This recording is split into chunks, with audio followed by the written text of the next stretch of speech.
कपिल श्रीवास्तव मेरे साथ इस वक्त आप देख सकते हैं, हमारे मेहमान जुड़ गए हैं। कपिल जी, ये क्या हो रहा है नीट को लेकर के? ये क्या हो रहा है, किस दिशा में जा रहा है ये जांच, इसको कैसे देख रहे हैं आप?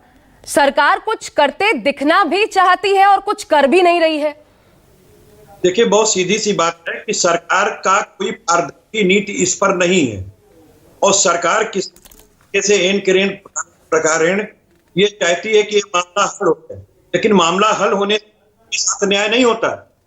न्याय तो तभी हो सकता है जब ये पूरी परीक्षा कैंसिल कर दी जाए और दूसरी चीज वो सारी सहूलतें गवर्नमेंट स्वयं उपलब्ध कराए उन बच्चों को, चाहे घर से लेकर के परीक्षा स्थल तक आने की सारी सुविधाएं सरकार को स्वयं मुहैया कराना चाहिए, क्योंकि जो भी लीकेज हो रहा है वो कहीं ना कहीं सरकार की कमियों की वजह से हुआ है, प्रशासनिक कमियों की वजह से हुआ है। और 0% टॉलरेंस की नीति कहने वाली डबल इंजन की योगी और मोदी जी की सरकार है। आखिर उन्हें स्वयं सोचना चाहिए कि जिन बच्चों से देश का भविष्य बनना है, अगर उनके साथ इस तरीके की कार्रवाई होगी तो देश का भविष्य अंधकार में लटक जाएगा। और हकीकत यही है कि जो मेधावी छात्र हैं उनका चयन हो, जो जिस योग्य है उसको उसकी योग्यता के अनुसार मकाम हासिल होना चाहिए। और यह तभी हो सकता है जब इस परीक्षा को पूरी तरीके से निरस्त कर दिया जाए, नए पेपर बनाए जाए, नई तिथियां दी जाए और आने से लेकर जाने तक का उनका जो किराया होता है बच्चों का वो स्वयं वहन करे सरकार, क्योंकि ये आज जो के भी नाकामयाबी है वो सरकार के अपने निकम्मेपन की वजह से है। ठीक है, इसलिए रद्द किए जाने की मांग समाजवादी पार्टी ने उठा दी है। अब इस मामले में क्या करती है सरकार, का रुख क्या होता है? क्योंकि सरकार ने ऐसा लगता है कि सारा का सारा जिम्मा जो है कोर्ट के ऊपर छोड़ा हुआ है। मैं राहुल पांडे का रुख करना चाहती हूँ, राहुल का इसलिए क्योंकि वहां तमाम स्टूडेंट्स मुझे नजर आ रहे हैं जो आगे चलकर जाहिर तौर पर इस परीक्षा में बैठते होंगे, जो प्रिपेयर कर रहे होंगे और जिनके अपने मत हैं इस पूरी प्रक्रिया को लेकर, इस धांधली को लेकर। राहुल पांडे हमारे साथ जुड़े हुए। राहुल, सीधा ओवर टू यू, बच्चों से बात कीजिए।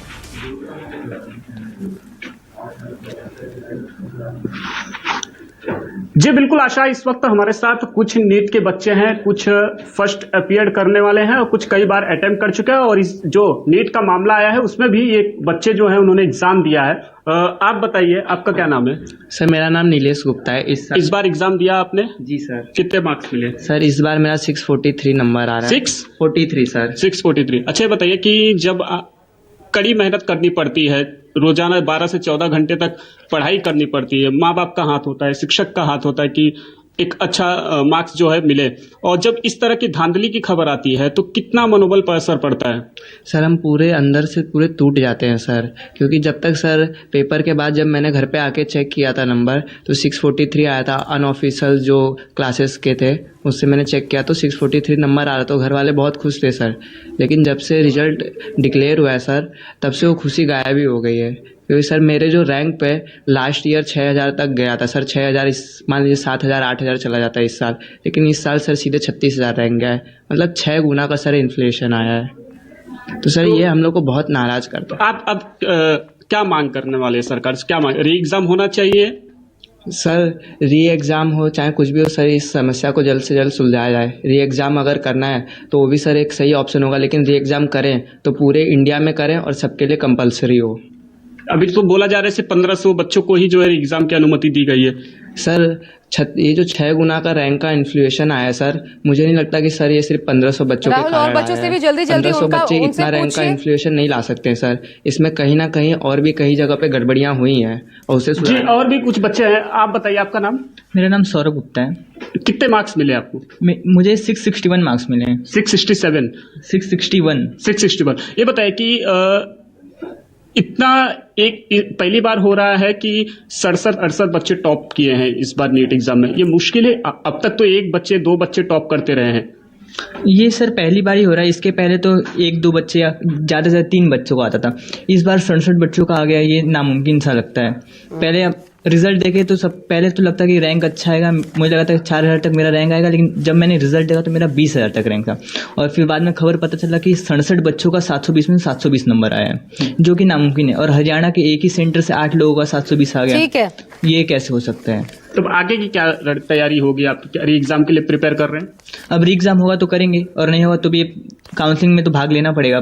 कुछ ना कुछ तो करना ही होगा। देखिए, ना चाहते आप हुए भी भी नीट के- काउंसलिंग में भाग लेना पड़ेगा, लेकिन क्या ये परीक्षा रद्द होगी? अब सरकार के ऊपर है ये जिम्मा। एनटीए में बहुत सुधार की जरूरत, ये धर्मेंद्र प्रधान ने कहा। और अभी जो आप सुन रहे थे एक परीक्षार्थी को जो ये कह रहे थे कि 67 बच्चे टॉप कर जाते हैं, ये कैसे संभव है? क्यों? इसके पीछे आधार है, क्योंकि 2020 की बात करें, मात्र एक स्टूडेंट ने टॉप किया था। 21 में ये संख्या 2 हुई, 22 में फिर 3 हुई, उसके बाद 23 में फिर 2 हुई, और सोचिए 2024 में 67 बच्चे एक साथ टॉप कर जाते हैं। क्या ये मानने वाली बात है? इसलिए सवाल दरअसल वहीं से उठ खड़ा हुआ। सौरभ कुमार भी मेरे साथ हैं। सौरभ, आपके साथ गेस्ट हैं, ओवर टू यू। बात कीजिए और इस पर जानकारी जरूर दीजिएगा कि क्या हुआ। वो जो जांच चल रही थी आर्थिक अपराध शाखा की बिहार में, अब तक उसमें क्या निकल करके आया है?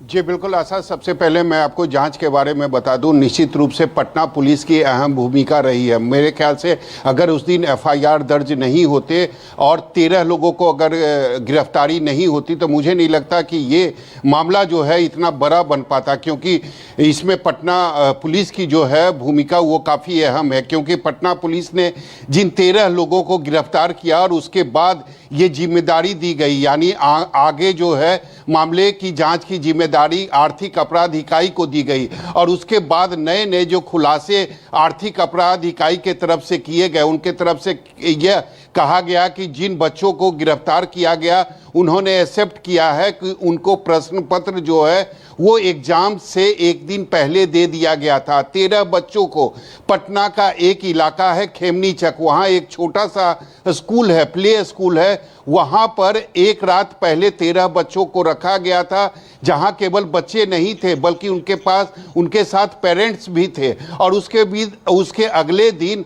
जो सॉल्वर गिरोह जो था वो अपनी निगरानी में बच्चों को सेंटर पर लेके गया था। हालांकि सबसे बड़ी बात है कि पटना पुलिस की नज़र सॉल्वर गिरोह के गाड़ी पर पड़ी, और उसके बाद जब गिरोह को अरेस्ट किया गया तब उनके पास जो एडमिट कार्ड बरामद किए गए उसके आधार पर ही बाकी बच्चों को गिरफ्तार किया गया। हालांकि अभी आर्थिक अपराध इकाई ने 9 बच्चों को नोटिस भेजा है और ये कहा है कि वो अपने पेरेंट्स के साथ कार्यालय आए, उनसे पूछताछ होगी।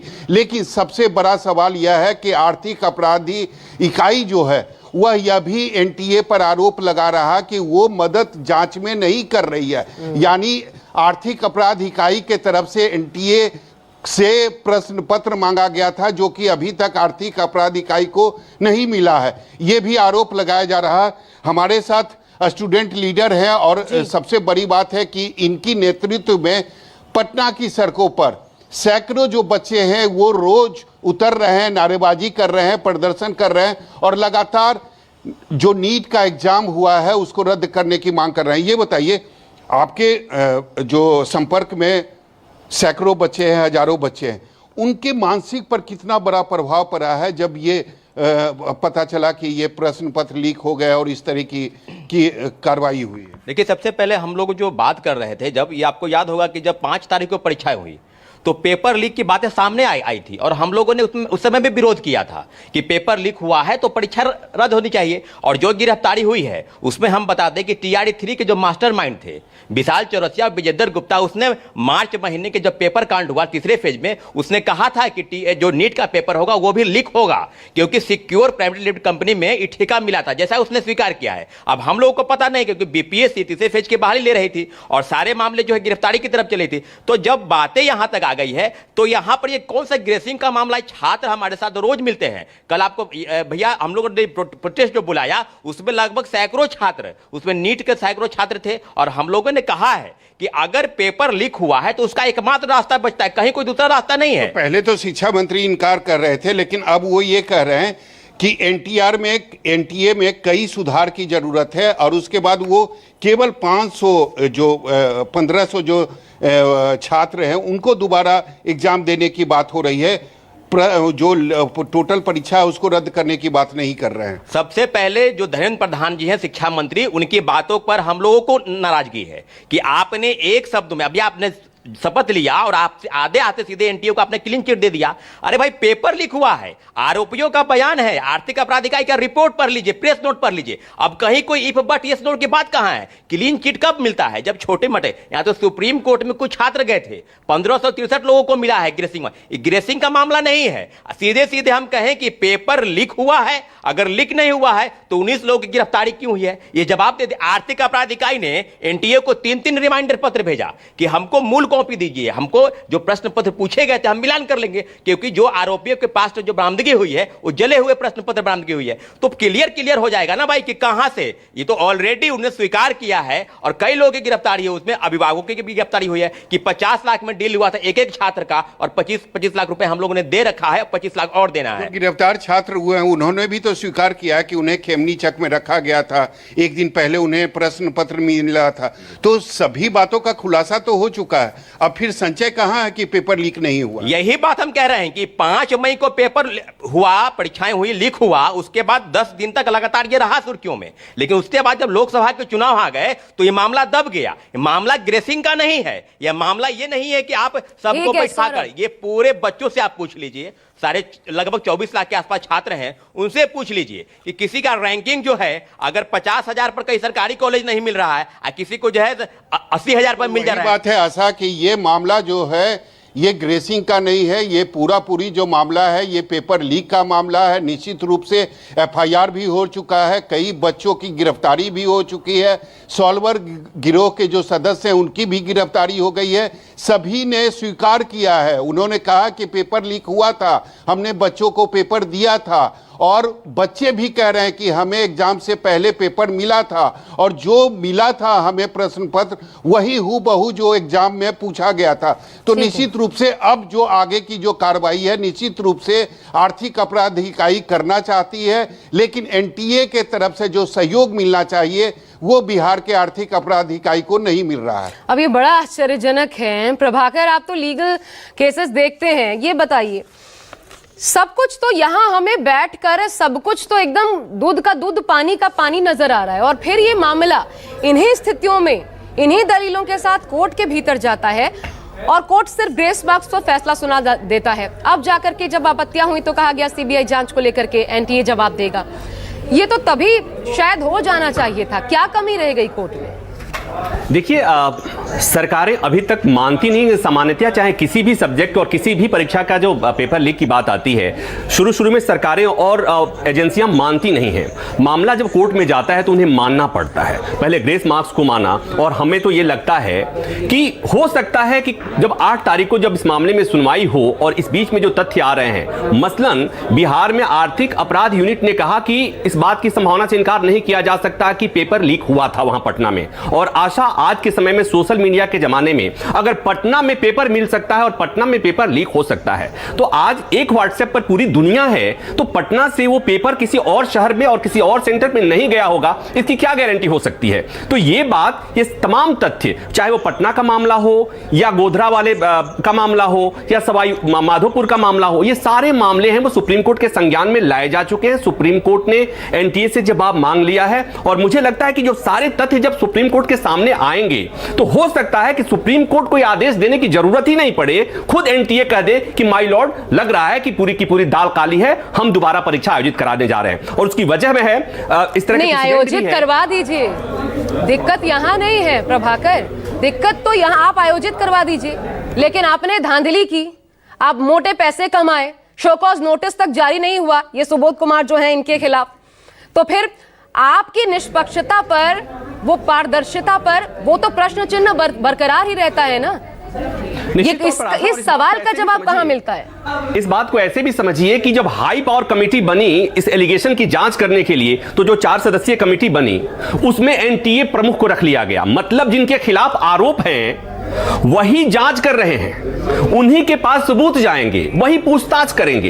यह अपने आप में बता दे रहा है कि किस तरह से पारदर्शी तरीका अपनाया जा रहा है। तो आशा, मैं उम्मीद कर रहा हूं और देश के लोगों को उम्मीद करनी चाहिए, छात्रों को उम्मीद करनी चाहिए कि सुप्रीम कोर्ट में मामला गया है, सुप्रीम कोर्ट कुछ भी कर सकता है और सुप्रीम कोर्ट में कुछ भी हो सकता है। मिसाल है 2015 में इसी तरह के आरोप लगे, उस समय सीबीएसई एग्जाम लिया करता था और सीबीएसई ने कहा कि कोई पेपर लीक नहीं हुआ है और 44 लोग पकड़े गए और उसके बाद सुप्रीम कोर्ट ने कहा कि बस हो गया, आप दोबारा से परीक्षा आयोजित कीजिए। तो सुप्रीम कोर्ट कुछ भी कर सकता है आशा, और इस मामले में तो इतने लूप होल्स हैं, इतने तथ्य हैं, इतने सबूत आ रहे हैं। आर्थिक अपराध शाखा ये कह रही है कि लग रहा है कि पेपर लीक हुआ है, तो इतने तथ्य हैं, तो हो सकता है और उम्मीद की जानी चाहिए कि देश की आर्थिक सबसे बड़ी अपराध अदालत शाखा कह ऐसा रही कोई है कि आदेश भाई दे दे। हमें पेपर दीजिए, मिलान कर लेंगे, पता लग जाएगा।